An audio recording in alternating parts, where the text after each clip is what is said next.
Hello everyone and welcome to this week's Seds Online webinar, and we're really excited to be welcoming Jeff Peakall from the University of Leeds. So to begin, we'd like to thank the International Association of Sedimentologists for sponsoring Seds Online so that all of these resources can be free. And if you're not aware of the rest of our resources yet, go and check it out on the website because it's kind of cool. There's quite a lot. So to introduce our speaker for this week, Jeff has a BSc in Geography and Geology from the University of St Andrews, an MSc in Sedimentology in his applications from the University of Reading, and he did his PhD in Geology at the University of Leeds. In 1995, he took up a position as a postdoctoral research fellow at Leeds, and he proceeded to join the staff as a lecturer in the year 2000. Then in 2012, he became a professor of process sedimentology. Professor Jeff Peakall led the Sorby Environmental Fluid Dynamics Laboratory for 15 years and has won a number of Best Paper Prizes, 2 Institute of Chemical Engineering Awards for his work on sedimentation problems in the nuclear industry, and the laboratory work on testing Speedo's swimsuit fabrics for the London 2012 Olympics. But today he's going to be talking to us about his new process model for flutes and tool marks. And so without further ado, I'll hand over to you, Jeff. Well, thank you very much. So good afternoon, everyone, or should I say good morning or good evening, depending on which time zone you're all in. I have to say it's an absolute pleasure not to see you all. I think that's what you say in webinar world, as I can't see any of you. And what I really want to do today, as mentioned, is talk about the world's most unloved sedimentary structures. And introduce you to a new process model. So what we're looking at here is, oh, hang on a second, I've managed to get this wrong already. So what we're looking at here is a surface, a scan of flutes, and but I should just say, I'll add a little caveat to what we're going to talk about. So despite the fact we published this huge paper, a full 66 pages, we've kept that down to that size by just considering the deep marine record, or the deep water record. And really what we mean by that is anything that's got sediment gravity flows, whether that's marine or not. So we're not really talking coastal shelfal processes or anything like that, but we are considering deeper water settings. That said, although you do get flutes and tools and other soil structures in these other environments, although the processes we're going to consider today are slightly different, I think there's still quite a lot that's relevant to them. So so let's talk about then what flutes and tools are. Let me give you a proper pointer here. So we've got a range of different types of flutes and tools. So here we've got flutes, of course.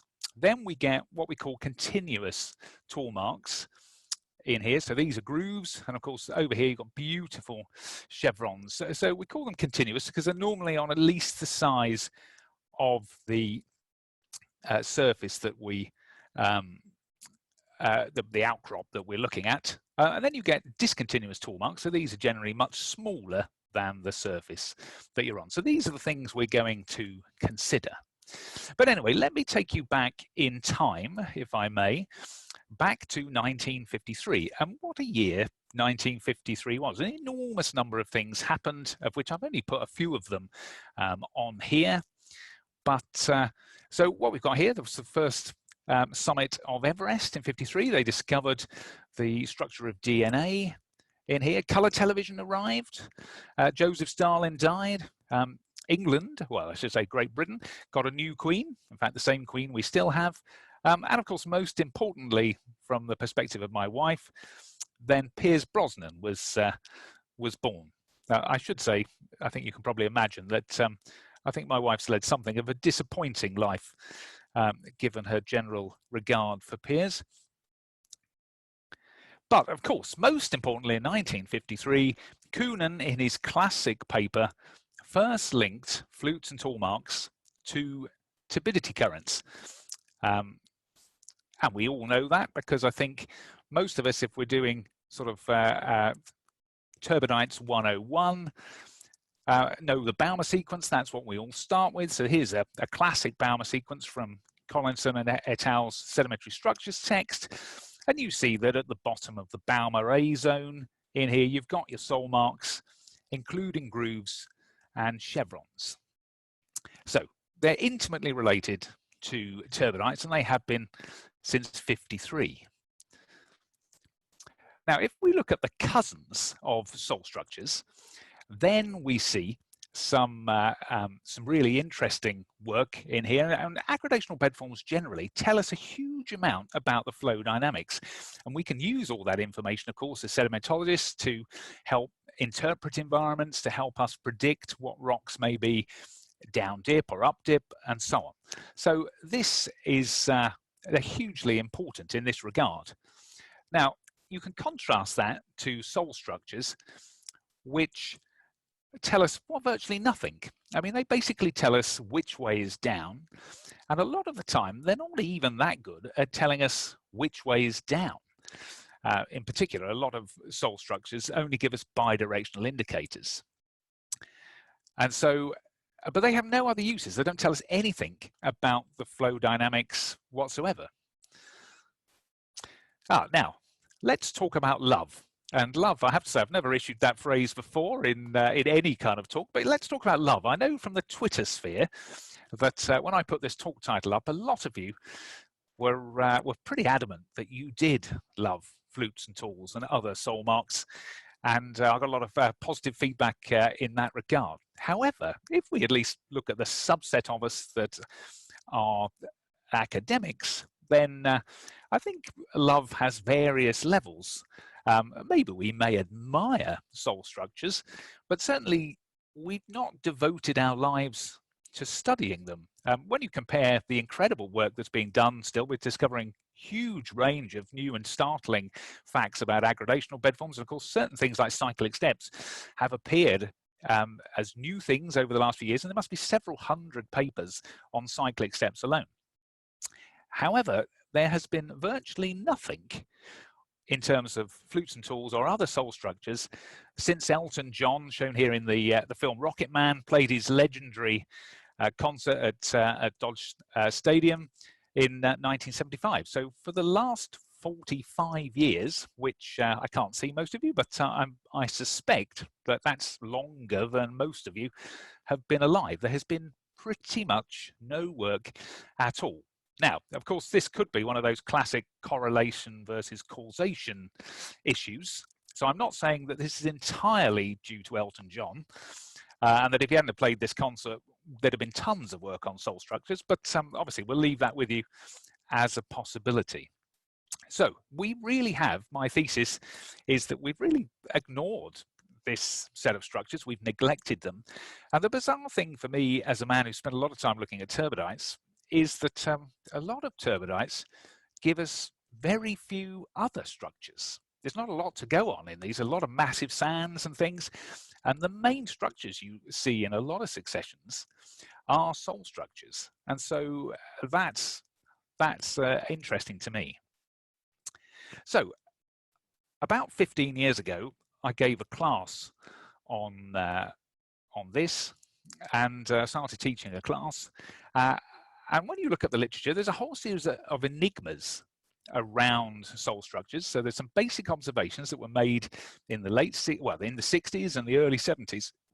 And those of you who've looked at flutes and tools in the field will recognize some of these quite easily. So in particular, flutes and tool marks rarely appear on the same surfaces. So quite often in successions, you'll see one bedding plane with flutes, the next bedding plane with tool marks, and the next bedding plane with flutes again. But occasionally we do see flutes and tool marks on the same bedding surfaces.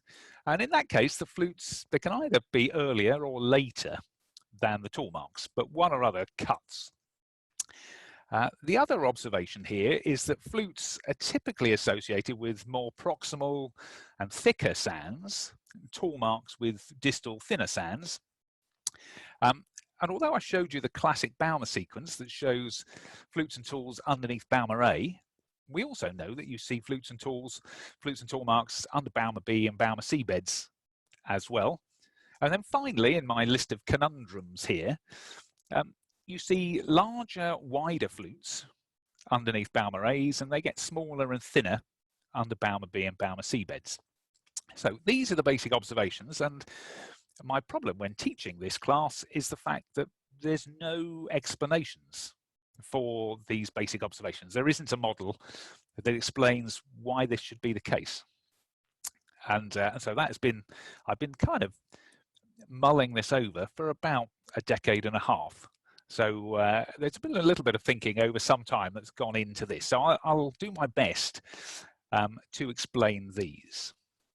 So first of all, let's just mention flute. So here's the classic flute at the top here, and then there's actually a huge variety of flute morphology, of which we're just going to concentrate on the two simple types, I think, parabolic flutes and spindle-shaped flutes. And of course, all of these flutes are linked to low-density turbidity currents, and have always been thus. Here we are. Now, this is the latest technology, courtesy of Professor Jim Best. He's brilliant at these kinds of things. So this is actually a scan from a superb sample at the Jagiellonian University in Krakow in Poland. And the lovely thing about this is actually, if you use scan technology, then you can scan the surface and then you can invert it so that you can actually see what the flutes looked like when they were originally cut in a mud succession. So we think there are huge opportunities for using this kind of technology for these sort of structures. Which, just to show you some field photos, again, these are parabolic flutes in here, and then these are spindle flutes in this case, and so longer, thinner examples. So these are our basic types.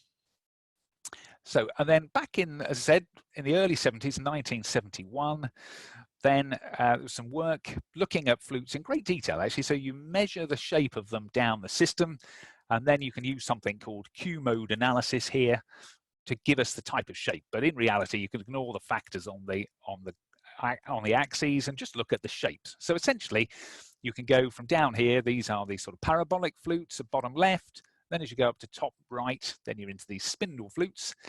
And what they showed in here was that under Bouma A beds, again, you've got the parabolic flutes. And then as you go up this graph, you go into the spindle flutes. So again, very much shows this transition to thinner, narrower flutes as we go down dip in systems, if you translate Bouma divisions into distance. And so this is very much where that comes from. And then there was some work by Alan. So I should say, for those of you who are kind of contemplating the 66 pages of the little paper that my co-authors and I have put together, you should try this little effort from Alan in 1971, which I think runs to 239. I'm wondering how many other people, other than myself and John himself, have ever read this. But there is some fantastic stuff in it, of which this is one plot. So he used some theory in here, which we'll talk a little bit more about in a moment, just to look at sort of flute length and depth with distance. And what he suggested was that you start with conjugates, so these are surfaces covered in flutes, and then you go into sort of more isolated flutes as you go down dip. As you go down dip as well, you see that transition from parabolic to spindle. And also, as you go down dip, he very much suggested that velocity decreases with time, and therefore flute length and amplitude decline until it's unable to erode the surface anymore. So that's the theory. Of course, the only problem with this, I should go back, the reason why I've called this the flute paradox in here is that the only problem with this is the fact that I've just told you that typically down dip of flutes, we see lots of tool marks, of which there's a range on this diagram. So if you've got flows whose velocity is decreasing to a point where you can't erode the surface at all to make flutes, how on earth do you manage to make tool marks down dip? And so that's been one of the real challenges, where A, when I started teaching this, and B, as I've been thinking about it since. So how do we do this? How do we solve this paradox? So let's go back and have a look at the original theory that Alan produced. And so this was what he called defect theory.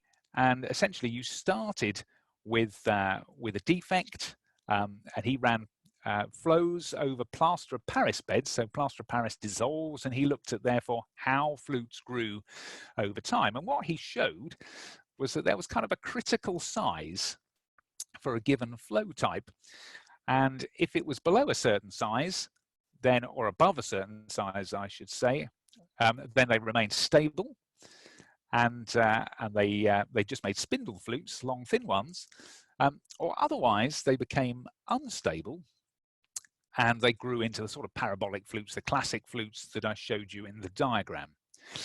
And it'd be fair to say Alan did a huge amount of work on this. And here's the diagram that he produced in here. So he's got a nice dividing line between unstable ones. So these are your parabolic flutes, and stable ones in here. And then actually he came up with an equation in here, which was borrowed from sort of boundary layer theory, looking at where laminar flows in a boundary layer become turbulent in here. And that fitted really well with this, and as a way of dividing between the two. So I don't make a habit of doing this in presentations. I promise you it's the only equation that I have put in here, but this is the great thing about it. It's only got 3 terms. So the critical length, what he called x critical here, it defines, so if you're bigger than that, it becomes unstable. And so if your initial defect is bigger than this, it becomes unstable, gives us a parabolic flute. There are only 3 terms in here. So we've got depth, velocity, and viscosity. Alan assumed, of course, that viscosity basically remained constant because this is a low density turbidity current, and therefore the combination of depth and velocity decreases with time, and therefore the critical value, the x crit, increases with distance downstream. And so what that means in simple terms is that if you've got the same starting defect size with time, that downstream you're more and more likely to get spindle flutes with downstream distance. So this very much explains the observation there of why you get parabolic ones up dip and distal ones, spindle ones down dip. That I'm going to talk about a little bit of fluid dynamics now, and I very much hope that you'll stay in for the ride. So in particular, when I was young, we had 2 types of flow. We had turbulent flow, such as in the case of gravity flows, obviously turbidity currents, and then we had debris flows at the other end. And I think if there's been one revolution in terms of process dynamics that I'd highlight now, is the realization that there's a huge array of flows between those, what we call transitional flows. And in particular, for the benefits of this presentation, I'll just talk you through some key ones. So this is Jaco Bass's work that where we did some flume work on this. And essentially, we increased clay concentration, but overall, it's the same as increasing the cohesivity of the flow. And what we showed is that as you add some clay, then actually you get enhanced turbulence at the base. And then as you add more clay away from the surface, you still get lots of turbulence, but higher in the flow, you begin to get gelling and sticking together of the clays to give us plug flows, to give us lower transitional plug flows and then upper transitional plug flows. And then what we showed at the highest concentrations were what we call quasi-laminar plug flows or debris flows. In the case of a quasi-laminar plug flow, then we got a sort of a fluidal layer with minimal turbulence at the bottom underneath the plug. And our experiments didn't go high enough to see whether we got a true laminar plug flow where you lose this basal layer. So anyway, try and keep these general things in mind. So turbulence enhanced transitional flows, the transitional plug flows, and then quasi-laminar plug flow, because we're going to use these later. So we don't have any experiments, of course, over flutes. But what we do have is we've got some work led by Jaco again on transitional flow over ripples. And they looked at the recirculation zone over ripples. And of course, we get a recirculation zone in flutes as well. And so in these, you see that you get, here's a standard one, a turbulent flow, you've got the recirculation zone. When you move to turbulence enhanced flow, then actually you get bigger bedforms. So in case of flutes, we might expect to see slightly bigger, deeper flutes in these. And then with time, as we move into stronger and stronger transitional flows, we begin to lose this recirculation zone in here. Our flutes would become shallower and smaller, and then eventually, as you move towards debris flows, then they disappear completely. And so if we're imagining that these ripples are a good analog for flutes, then I think we could be fairly confident that flutes don't just appear underneath purely turbulent flows, but they're almost certainly form under a range of transitional flows as well, because you still get the recirculation zone in them.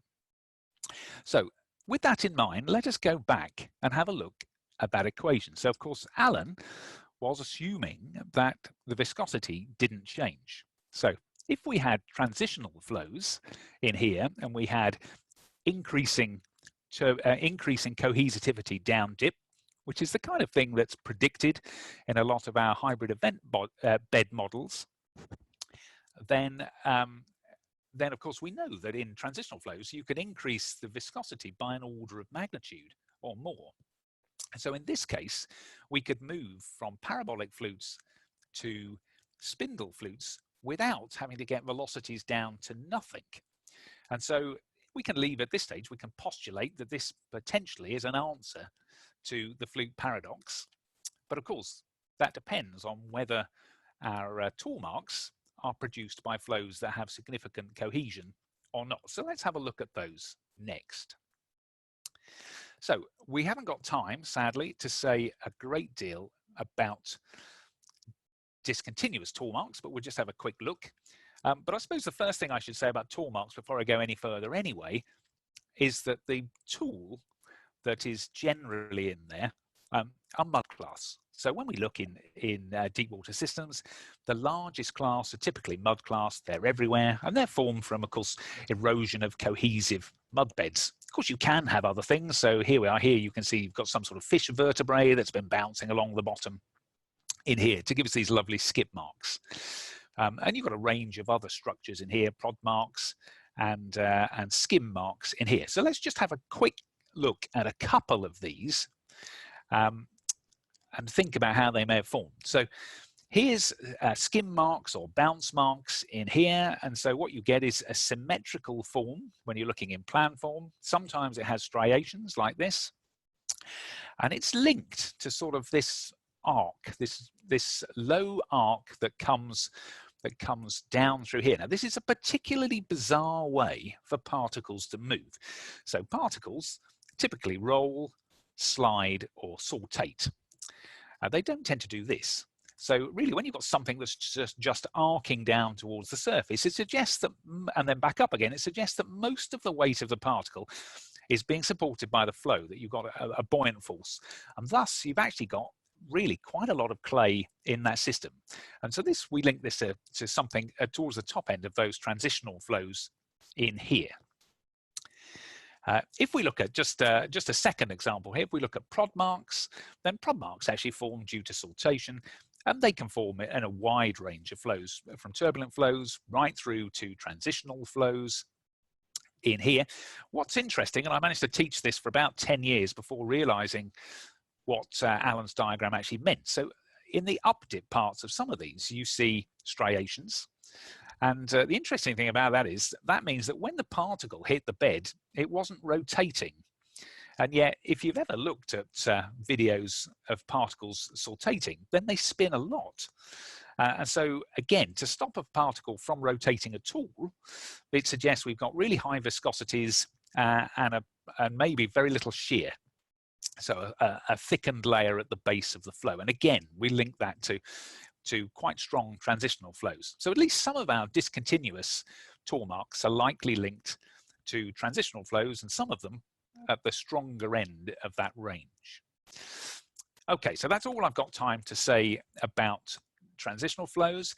So let's talk about grooves, because these are really interesting. So here's an example that has nice smooth surfaces, smooth grooves, and but some can have lovely delicate striations in them as well.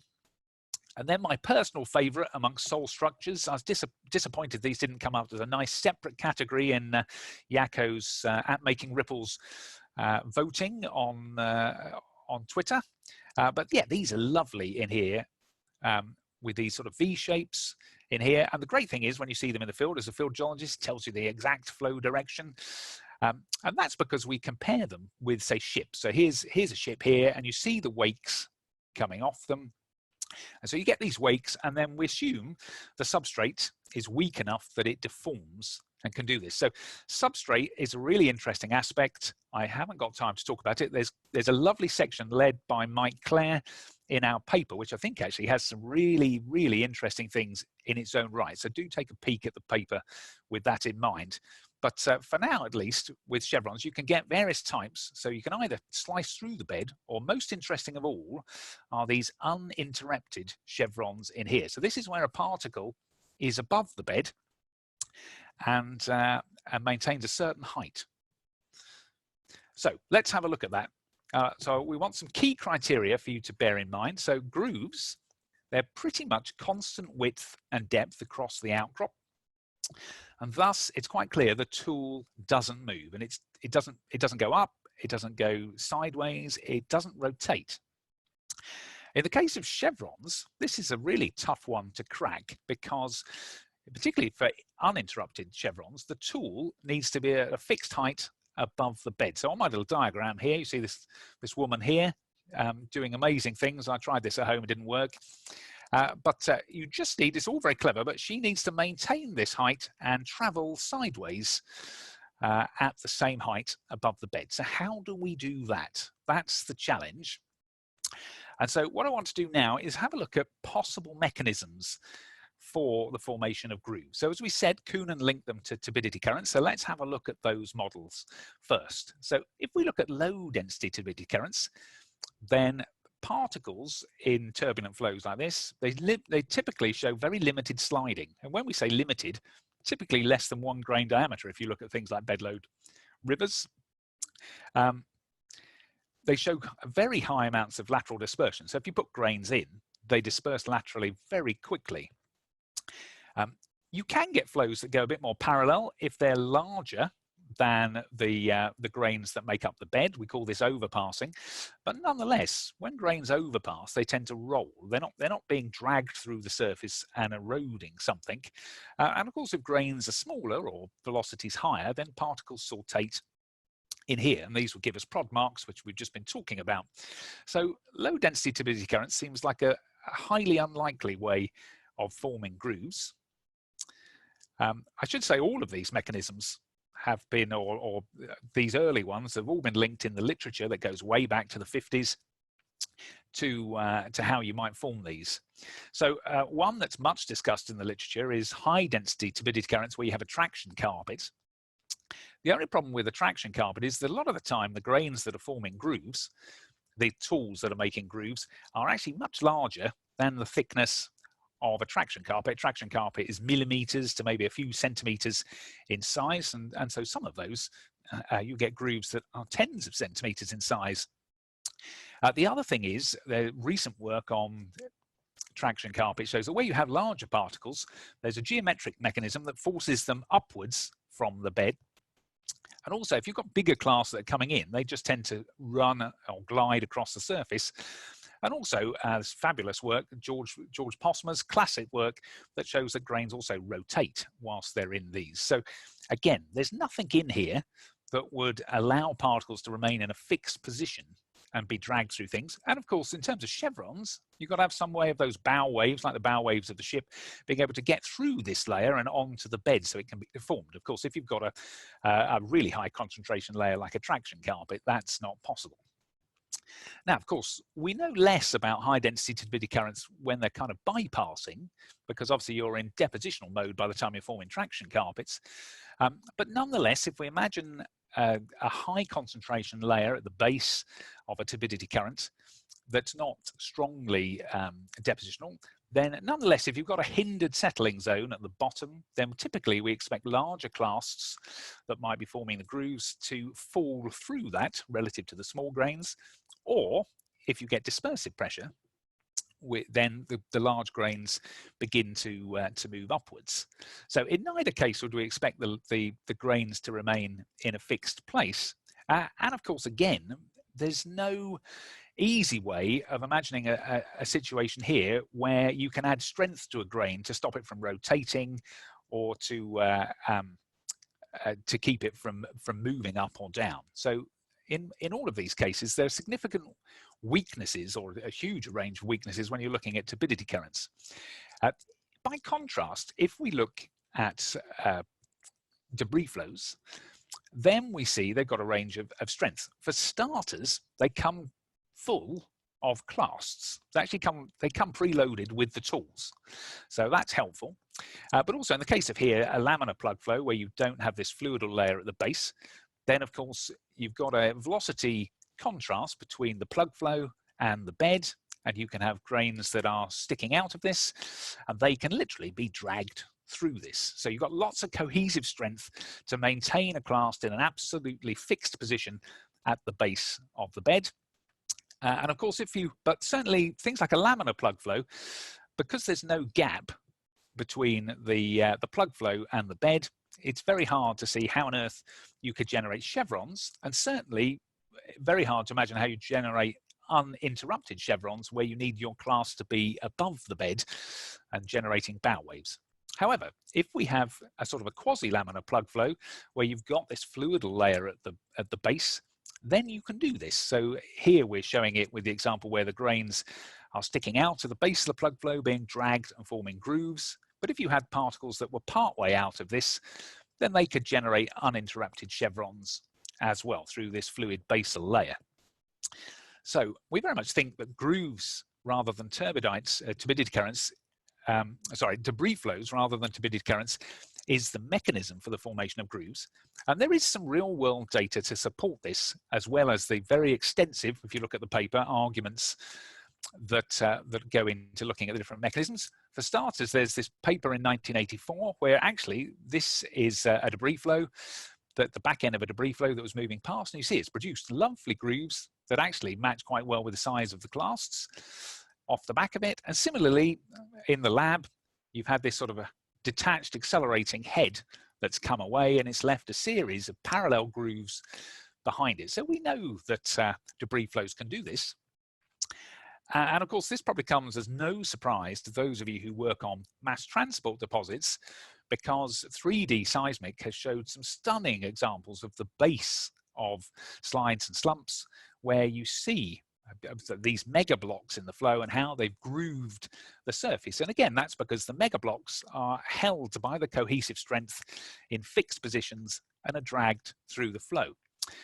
Interestingly, Kunin in the same 1953 paper did point out that you can have grooves formed by slumps and slides as well as turbidity currents. So really what we're suggesting is that actually they're all formed by cohesive flows that can hold the grains together, can hold the grains in fixed positions and drag those through a substrate. So in short, if you remember little else of this presentation, we suggest that after fully 67 years, so this is retirement age in many parts of the world, certainly in the UK and Germany and elsewhere, that debris flows are the answer, and that it's probably time to retire turbidity currents as the mechanism for forming grooves and chevrons. Now, that's interesting in terms of where we see debrites or debris flows, the products of debris flows in systems. You do get, when you're looking at distal parts of systems, lobes and things, you do get some debris flows that appear to have traveled all the way to those systems, so they'd be good places for grooves. But the vast majority of debrites are in what we call hybrid event beds in here. So I haven't got time today to look into what this means in terms of hybrid event bed models, but such as these. But really, you need to find a way with these, or at least the implication is that maybe the debritic component was at some point in touch with the bed, and that cut the grooves. And we've discussed this in the paper. What it does mean, if we look at one example, this is the Finessu et al. 2016 paper. I feel bad about kind of picking on this because it's a stunning paper, absolutely to be read. But of course, they've gone with, as they ought to, with the prevailing view for the past 65 years. And so for the grooves in their process model here, they've had a dilute turbidity current to cut those. So what we're suggesting is that you need to change this model, and this would be some sort of debris flow at the front to cut the grooves. But anyway, that's the implications, is that it does have major implications for hybrid event bed models. So let's see if we can put those together here and look at a full model. And so the nice thing is, if we come back to that flute paradox that I raised, where the original Allen model suggests that flows would have sort of vanishingly small velocities by the time you get to spindle flutes down here, and you'd see nothing else. If we pick an example like a lot of the hybrid event bed models, where you've got increasing flow cohesion down dip, and that's potentially because you're eroding mud and clay as you go, and also as you decelerate, your turbulent forces become less, and the gelling of your clays becomes greater, so strength increases as you go down dip. Then this all works. So actually you go from parabolic flutes, as you have turbulent enhanced flows, you might get larger flutes, just as is predicted, and then you move to spindle flutes. And then when you get beyond that, you go into discontinuous tall marks, and then once you're really in the debris flow field, then you're up into grooves and chevrons. And so here's a model that explains the basic observation of where we see our different types of soil structures within it, and also why we see different soil structures on different bedding planes. And that's because they're the focus of different types of flow. So so of course, one thing that comes out of this is that if you know what your soil structure is, it's telling you something straight away about your flow, in the same way that we use for aggradational bedforms. Now, this said, when you look at the data, and I've not had time to show you lots of exciting tables, but if you look at that, it doesn't work all of the time, despite the fact that the literature, by and large, predicts the relationships I've shown you in the previous diagram. You do certainly see in some cases that you see tools, you see grooves up dip and flutes down dip. And certainly we think this is linked to where you start off, say slumps and slides, but then transform towards turbidity currents as you go down dip. And so in that case, it's reversed in terms of the order at which you would expect to see things. And we could imagine more complex scenarios where maybe you dilute the flow, and then at the far end, you begin to increase the cohesion again as the flow slows down. So these are sort of simple overview models, but they do, for the very first time, provide a way of understanding the basic observations that are in the literature. It also has, I think, some interesting implications in terms of how we think about time in here. So if I show you an example of an ice outcrop, again from Poland. So here you've got a lovely groove through here. So as you can see, a pretty substantial groove, and then you can see that you're getting flutes that are forming on this groove. So the flutes are later in this case. And so clearly we've got quite a lot of time. And so if you believe the model that I've told you, I hope you do. If not, please read through the extensive arguments that we've written down in the accompanying paper. But that suggests that we had a debris flow that went through, cut this, and then our flow transformed over time to something more turbulent, more fluidal, and produced this beautiful field of flutes. And then, and only then, of course, was the bed deposited on top of it. So there's potentially quite a time gap between what's eroding on the basal surface and what sits above it. And so this has implications for the Bouma sequence that we started with. So remember, we started with this and all the flutes and tools at the bottom of Bouma A. So what I'm suggesting here is potentially there's a significant time gap between the cutting of this surface and what overlies it. I'm also suggesting, of course, that if you've got grooves or chevrons on here that are cut by a debritic component, by debris flow, then what lies above is not genetically related to what's cut on that surface. And so the two are really quite separate, and we shouldn't link them together on the Bouma sequence as though they're one and the same and they're all the product of turbidity currents, which has really been where we have been at. It also explains, I think, why we see the full range of flutes and tools underneath Bouma A, Bouma B, and Bouma C, because the two are not directly related. So, as I said, it's hard to imagine how you get flutes underneath a really high concentration Bouma A. They typically have always been associated with low concentration turbidity currents. But of course, if what's cutting the surface isn't related to what's sitting directly on top of it, then that's not a problem. So I think this Bouma sequence, we think, explains the observation and allows us to look at the extra evidence that the basal surface is giving us, because the basal surface is telling us something about what went past. So if it's grooves, a debritic component bypassed and went down dip. If it's a flutes, then a turbiditic component went down dip. So I think it's actually giving us a lot more information than we are currently using. Interestingly, and I think of all the things I did in this paper, this was the one that took the most time, because it's hard to look for when things first changed. So, but interestingly, when Bouma first proposed the Bouma sequence, he simply proposed 5 divisions. There was no erosive surface on the bottom. As far as I can tell, and I'm happy to be corrected if there's an earlier publication, but the earliest I could find was Blatt et al. In 1972, who adds the erosive surface, and the following year, Middleton and Hampton kind of produced the Bouma sequence as we know it pictorially today, where you've got flutes and tool marks on the base. And so in some ways, and here's a kind of classic, this is sedimentary structures one, and you'll see it in the new 2019 version that's currently out.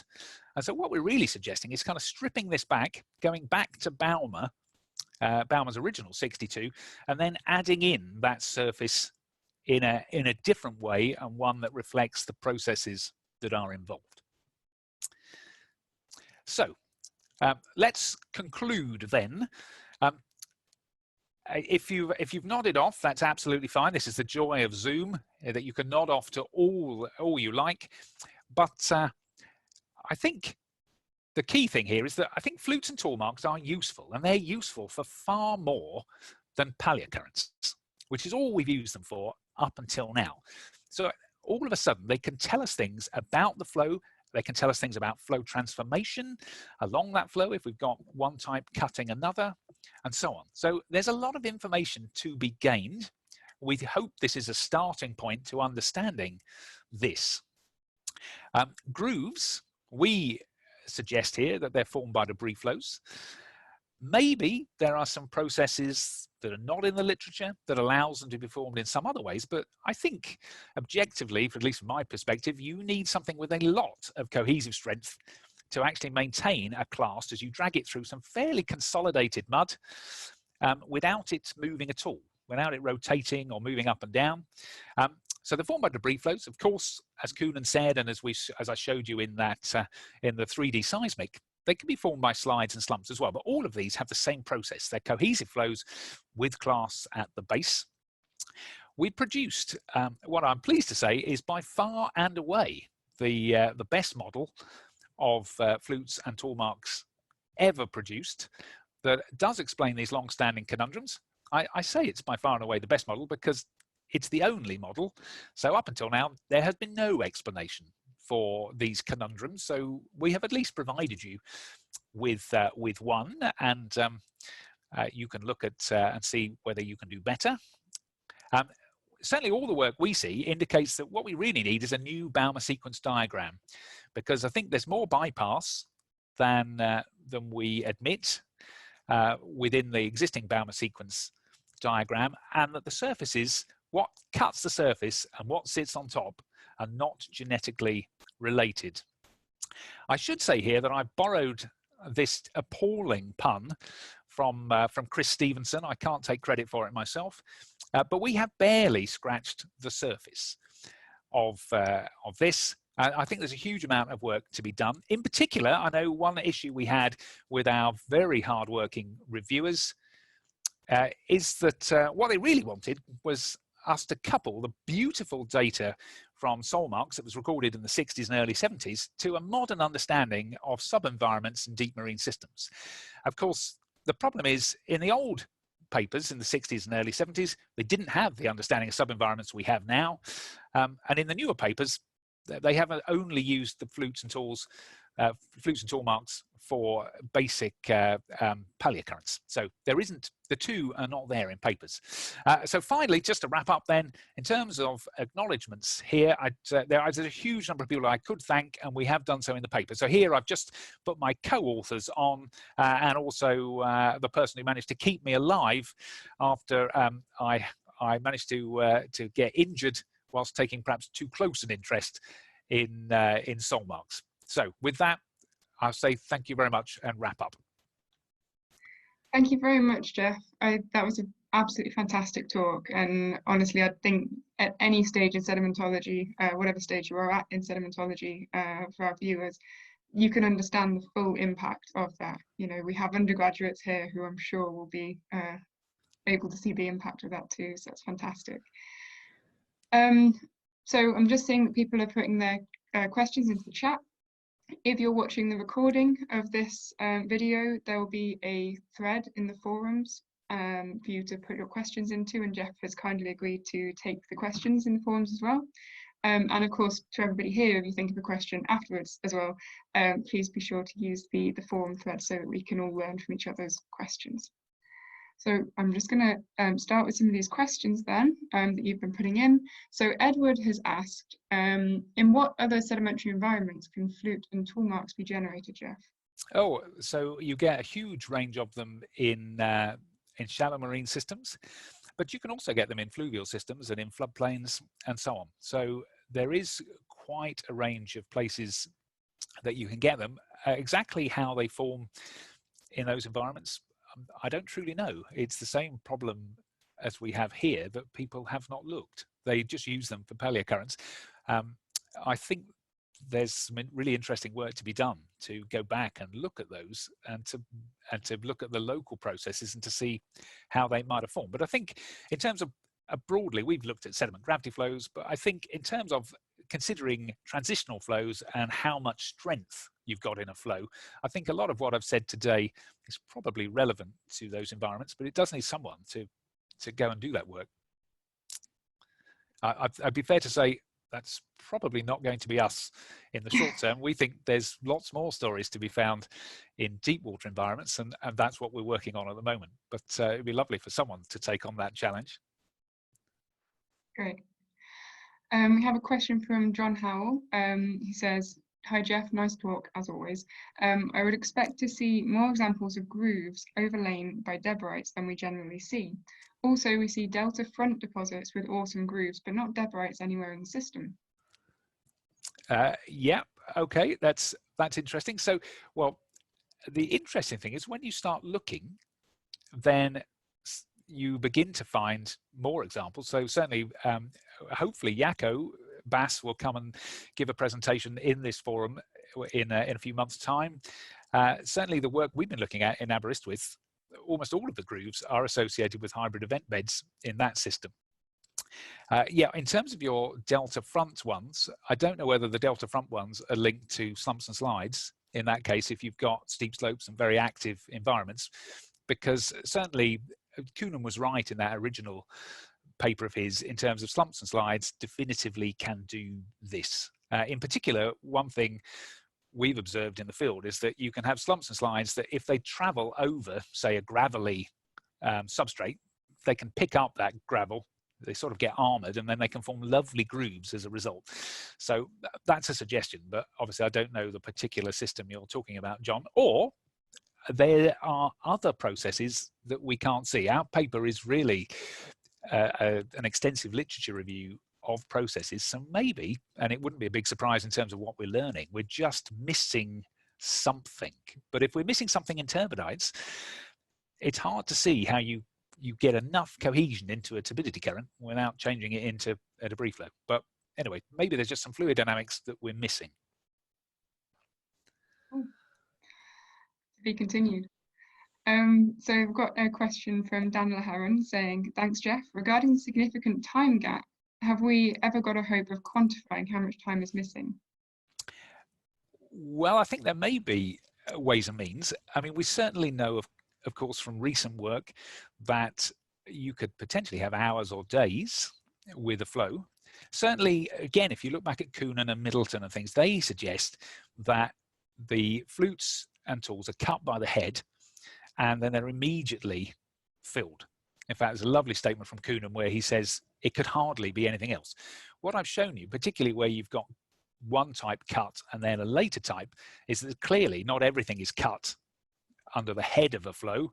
Some of it must be cut further back in the system, and obviously it's some time. I'd raise the possibility as well at this stage, which we do in the paper, that we have wondered whether at times the grooved surface, say, is the product of one flow, and what sits above it is the product of an entirely different flow.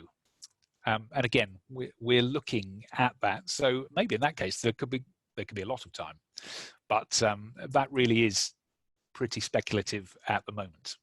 But I think getting a real handle on time in the deep is very hard, isn't it? Okay. We have a question then from John Node. Where do cabbage leaf structures fit into this model? Yes, cabbage leaf or frondescent marks. Yeah, absolutely stunning. And they fit into the next paper. We do have Jim Best, that is myself, and Jakob Bass. We spent a lot of time looking at soil structures, of which obviously we've only concentrated on some. So we think they're fascinating, and they fit in somewhere completely different. And they're part of another study, another story. But again, we think they're giving us information about substrate and about flows, which at the moment we're not using. So yeah, so hopefully maybe at some point in a couple of years' time, when I've done the work and written the paper, I could come back and give you a story about frondescent marks and a range of other allied structures that are currently, again, they're totally unused, other than maybe appearing to be very pretty. If you've ever seen true frondescent marks, I think they're probably the most stunning sedimentary structures I've ever observed. But as well as being stunning, they do tell us something. At least that's what we think. Great. So we've got a question then from Jenna next, saying, where does the -7/8 power after brackets in critical length equation come from? Well, the true answer is I don't know. Well, I do know where it comes from in terms of, it comes from Sato's work, so that's Satoh, in the late 50s. As I said, it's to do with how long it takes for the boundary sublayer to turn from a laminar flow into a turbulent flow there. But I've not studied the Satoh works in huge depth to know quite where that -7/8 comes from. But if you look at our paper, then the references are there, and you could go back and you could look at that work and see exactly how that boundary layer theory is derived. But it's sort of classic long-standing theory, even then, even in the early 70s, that Alan was using to fit, as you saw, it's a beautiful fit to his experimental data. But yeah, unfortunately, I can't answer that one in any more detail. If Jim Best was here, who's done a bit more on boundary layer theory, then he might be able to add a bit to that, but I can't. Sorry about that. Maybe it's something. We have a question from Dean, asking that if they're not genetically related to the turbidites, why don't we see mudstones, whether debrites or pelagic mud, sitting directly on top of grooves if they're purely representing bypass? Oh, thank you so much, because I think because we had a few technical issues, which I realize is because obviously someone has sent me some boring message on Teams.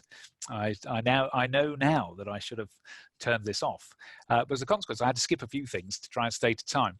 So one of the things that is really odd is that we know that they're cut by tools, but you very, very rarely actually see the tool preserved at the end of the grooves, where you do see ends of grooves. So, and that is hard to explain, again, very hard to explain if you're looking at turbulent flows, because you'd expect them to be there. But when we look at debris flows in subaerial systems, of course, which is where we have the data, then actually you see that the tools are uplifted, or the class are uplifted at the fronts of debris flows. And so that's what we think. And we got a nice diagram, which I didn't have time to put in to this talk, but it's in the paper, that shows you how you uplift those tools into the flow. So that's what we think in terms of grooves, is that those clasts are moved up, and it explains again another conundrum that's been in the literature as to why the tools aren't preserved at the ends. Cool. So a question then from Travis: how long can chevrons extend? Could grooves be super elongated chevrons? That's a good question. Well, again, we don't know with chevrons. They extend for the duration of the outcrop. That's why we call them continuous marks. So we don't know. I have in the paper, we look at, there's some beautiful work again led by Pete Talling and Mike Clare on systems in the Mar Noso, where they've mapped, not chevrons specifically in that case, but they're looking at grooves. They've mapped them over distances, and they show there that you can get grooves for tens of kilometers. And so potentially chevrons might do the same kind of thing. But of course, what we don't know is whether they're individual grooves that last that long, or whether that's a groove filled and you get a class coming down to the bed, it grooves for a certain distance and so on. So that's a bit of an unknown. We have played with some data. You can look at, say, erosion rates of clasts, but even those tell you that, again, you'd certainly expect, or it'd be easy to get grooves or chevrons that are hundreds of meters in length, unfortunately much bigger than any outcrop that we've observed them on. Great. So from Eric, Eric wants to know, sediment concentration profile is opposite to what I've seen in high concentration muddy transitional flows. So can you explain how this exists? The sediment concentration flow, where it's the difficult problem with the chat function. I'm not quite sure I understand the question. I don't know if it's possible to chat and add more to that. Okay. Eric, can you add a bit more to the question? Then we'll come back to it. Yeah, that'd be good. We have a question from Marek. What do you think about groove marks made by clasts of very low density, like wood fragments in the flow hydraulics? Yep, you can quite clearly get examples of grooves being cut by lots of other class types, so shells by wood and so on. And there are examples in the literature, but they're unusual overall, and particularly with things like wood, then a lot of the time you might expect them to give you more complex grooves than you currently see. And of course, a lot of the time we know with organic fraction that it often ends up, because it can become buoyant, it often ends up higher in the flow. So certainly when you look at hybrid event beds and things, often the organic fragments end up towards the top of the hybrid event bed rather than down at the bottom. But it's certainly, there are cases where the woody fragment has been found at the end of grooves. So you certainly can do it. And then we have a question from someone who's used a username, so I don't know who it's from. Can glacial striations be linked to tool marks based on their structures similar to grooves? Well, it's the same sort of process. So, I mean, glacial striations, or for that matter, iceberg ploughing, are both things where you've got, well, in the case of striations, you've got clasts and they are welded to the bottom of the ice sheet in the same way as we're looking at either those megaclasts in mass transport deposits, or what I'm talking about, we've got a class essentially welded into the base of a debris flow. But in all cases, you've got something where the strength is high enough that the clasts can't move. And so glacial striations, the ice itself is providing that strength and dragging them through, and you get those lovely parallel striations on the rock. So essentially, it's the same type of process, albeit obviously it's led by ice rather than cohesive mud strength. But yeah, it's analogous. Great. Eric has got back to us. In turbidity currents, the highest concentration of sediment is near the bottom, not the top. In your transitional flow models, you have plug flow going from the top to the... Okay, Eric, so that's an excellent question. And I apologize that it was difficult to, I couldn't quite understand where you were coming from. Yes, so what I should have explained, and I apologize to everyone, I was a little bit remiss there. So look, more apologies in this presentation than Dominic Cummings managed in an hour. But that's for the Brits amongst us.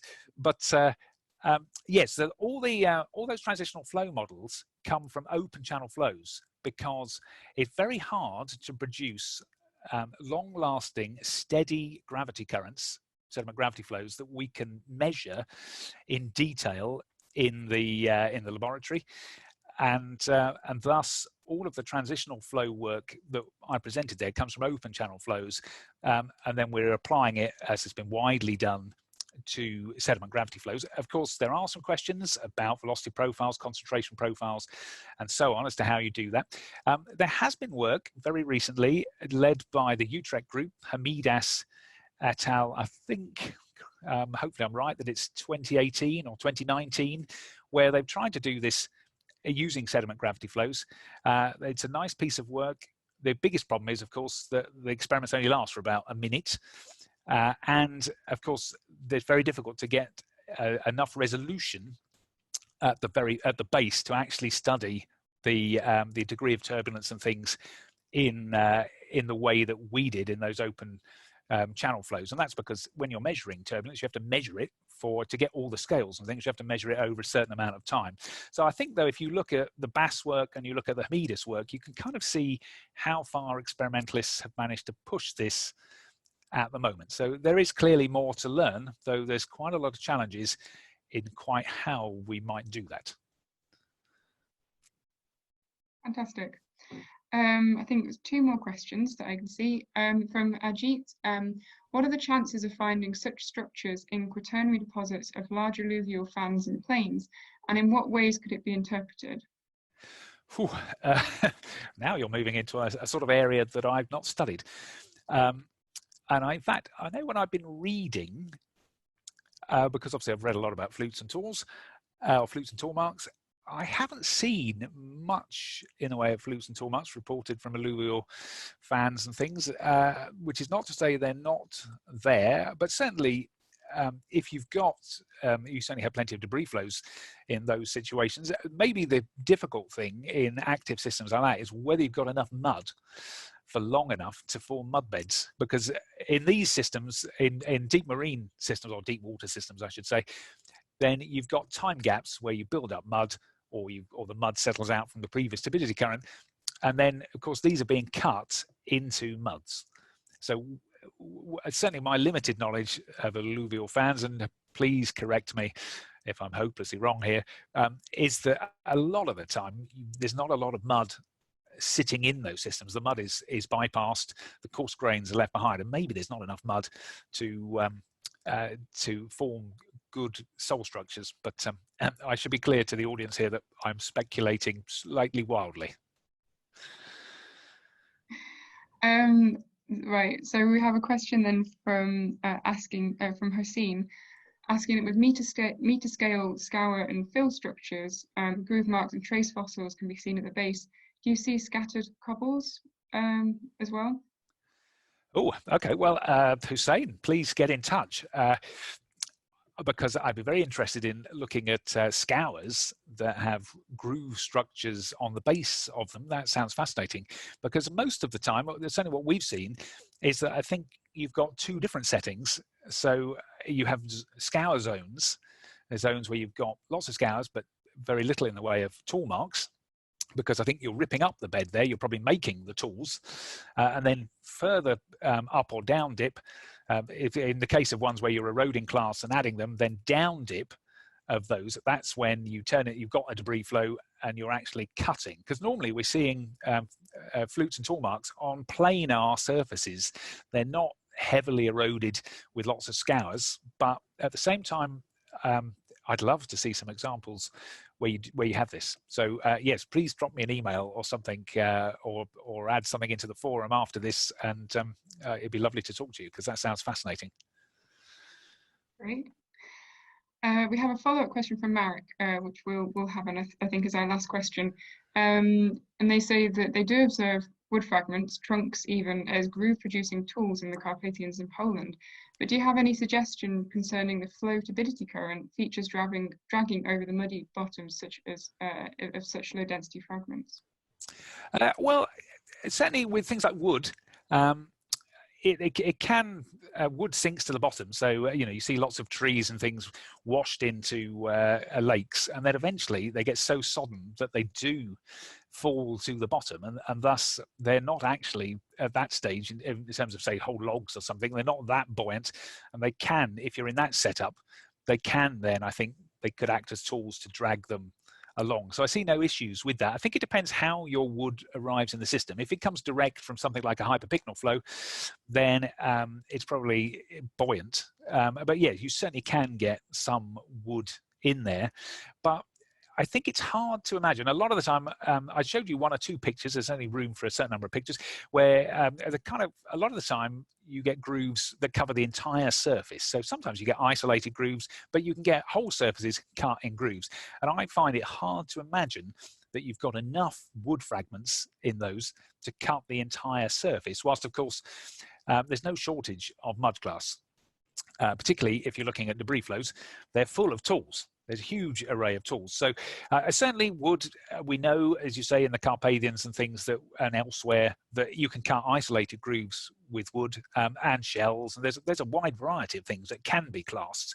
But in our paper, we do a basic analysis really of kind of looking at the other way round, because we sum up the literature that shows there's a wide range of tools. But then we look at really where you've got the most tools and why. And our conclusion is, following some previous work as well, I should add, is that mudclasts are overwhelmingly the main tool. Super. Well, thank you so much, Jeff, for not only an excellent presentation, but fantastic question answering. And this talk will be up on the Seds Online website, and we'll advertise it on Twitter when we're got it all loaded. So for those of you who are new to Seds Online, to let you know quickly that we have coffee breaks across the world. So wherever you are, coffee breaks at least once a week. Come along for a chat. They're fantastic. We've got one tomorrow in sort of UK time, Europe time. Check the website to find out more details. We've got a great set of events lined up. So if you haven't done already, go and check out our events page and see some of the events that we have lined up for you guys. Next week, we're looking at dating techniques. And if you'd like to suggest a speaker for one of these Seds Online webinars, please find the form to do that on our website as well. So without further ado, I think I will close the webinar then. Thank you so much again to Jeff, and thank you all for coming along to support.